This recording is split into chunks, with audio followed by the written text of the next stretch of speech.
की बात हो रही थी। सनातन का अर्थ क्या होता है, पहले हम आपको ये बताएं। शना, शना और तन दो शब्द है इसमें, इसलिए बना है सनातन। शना अव्यय है, व्याकरण शास्त्र में शना अव्यय है, थोड़ी कठिन बात है, कहेंगे। तन प्रत्यय है। शना का अर्थ होता है जिसका कभी नाश नहीं होता। शना शब्द का अर्थ है संस्कृत में जिसका कभी नाश नहीं होता। और तनु विस्तारी, जो विस्तार को प्राप्त होता है उसे सनातन कहते हैं, वही सनातन है।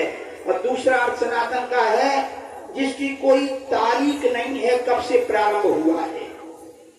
हर धर्म की तारीख है, इस्लाम कब से प्रारंभ हुआ है उसकी डेट है, ईसा मसीह कृष्ण कब से हुए हैं उसकी डेट है।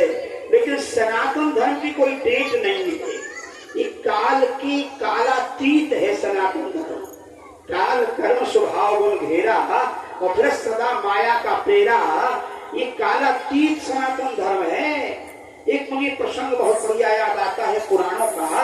शंकर भगवान पार्वती माता तपस्या कर रही थी ना, तो उनकी परीक्षा लेने के लिए रामायण में तो सप्तऋषि आए हैं।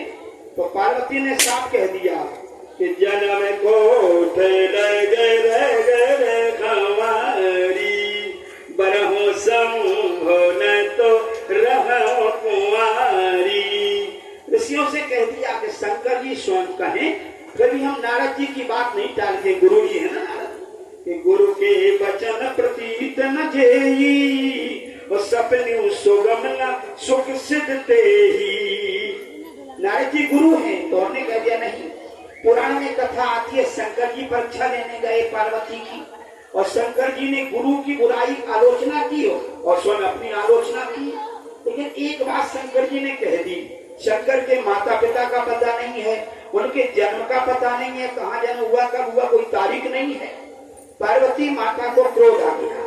पार्वती माता ने कहा ब्रह्मचारी, मुझे तुम्हारी बात सुनकर क्रोध आया, मन में आया कि तुझे श्राप दे दूं, लेकिन अब श्राप नहीं दूंगी। क्यों श्राप नहीं दूंगी?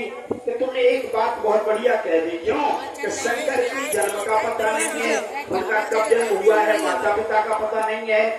पार्वती माता ने कहा सिद्धांत है जातस्य ही ध्रुवो मृत्यु ध्रुवम जन्म तस्य च। गीता में कहा जिसका जन्म होता है उसकी मृत्यु होती है। अगर जन्म लिया है तुझे मरना ही पड़ेगा, वही काम कर लिया तो ये करना ही पड़ेगा। जन्म लिया है वो मरता है। आप कह रहे शंकर जी के जन्म का पता नहीं है, तो जिसके जन्म का पता नहीं है उसकी मृत्यु कभी होने वाली नहीं है। मेरा तो अखंड सुहाग हो जाएगा, मेरा सुहाग अमर हो जाएगा।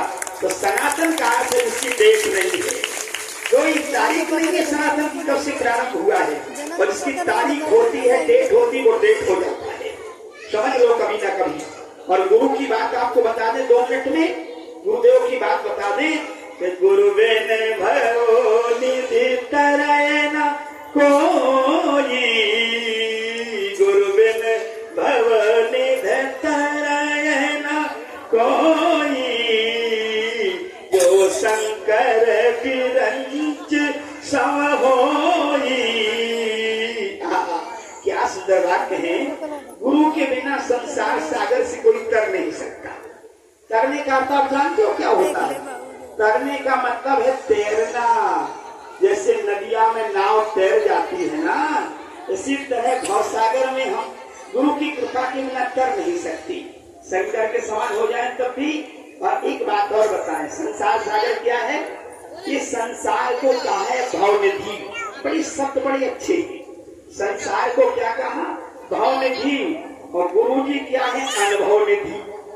बात बड़ी अच्छी है। संसार क्या है?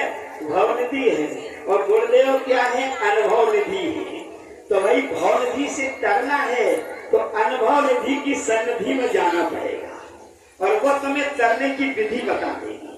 ये सदगुरु की कृपा है। एक वाणी के कर्माणी कबराम। लेकिन हमारा सनातन धर्म ऐसा धर्म है कि अगर धर्म के विरोध में गुरु भी हो जाए तो गुरु को भी नहीं मानना चाहिए। धर्म के विरोध में गुरु हो जाए, गुरु कहेगा हमारी सब कुछ है, भगवान की कोई जरूरत ही नहीं है, ऐसे गुरु को हमारे सनातन ने नहीं माना है। बलि गुरु तजे कंठ ब्रजवंतन भरत ने माँ को छोड़ दिया, सनातन के विरोध में, धर्म के विरोध में। आओ एक वाणी कहकर वाणी को विराम करेंगे। सानिध्य सदगुरु का जिनको मिला है, वो जीवन उन्हीं का फूल जैसा खिला है। सानिध्य सदगुरु का जिनको मिला है, जीवन उन्हीं का फूल जैसा खिला है। जानते हो वो बसते हैं दुनिया में, फंसते नहीं हैं, कभी मोह बंधन में बंधते नहीं। क्यों? कि सदगुरु से जीने की सीखी कला है, जीवन उन्हीं का फूल जैसा खिला है। जीने की कला सीख गए हैं संतों से। संतों से आगे क्या है? हुआ है सरल चित्त बुद्धि सबल है। हुआ है, जो गुरु के सानिध्य में रहता है तो क्या होता परिणाम? कि हुआ है सरल चित्त बुद्धि सबल है, सदगुरु की त्याग तपस्या का बल है। और बड़ी अच्छी बात, भक्ति के जल से मैल मन का धुला है, भक्ति के जल से मैल मन का धुला है, वजी मनोनी का फूल जैसा खिला है। आगे क्या है? कि सच में शरण जिन्होंने सदगुरु की पाली, सदा उनके जीवन में रहती दिवाली। उनके जीवन में सदा दिवाली होने लगती है। और वो क्या होता है? जला ज्ञान दीपक अंधेरा टला है, जला ज्ञान दीपक अंधेरा टला है, जीवन उन्हीं का फूल जैसा खिला है। और अंतिम बात क्या है? सदगुरु ने बताया ये दुनिया है झूठी, सदगुरु ने बताया ये दुनिया है झूठी, ले लो प्रभु की शरण जो अनूठी।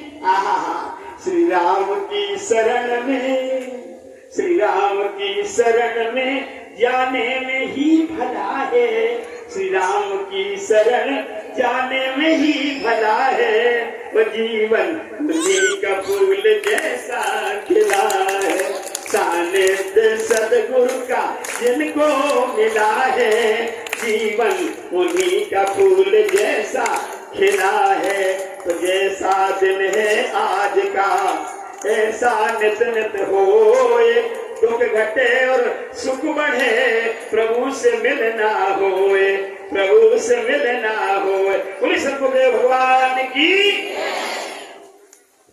बहुत सुंदर महाराज जी ने बिल्कुल साथ लास्ट में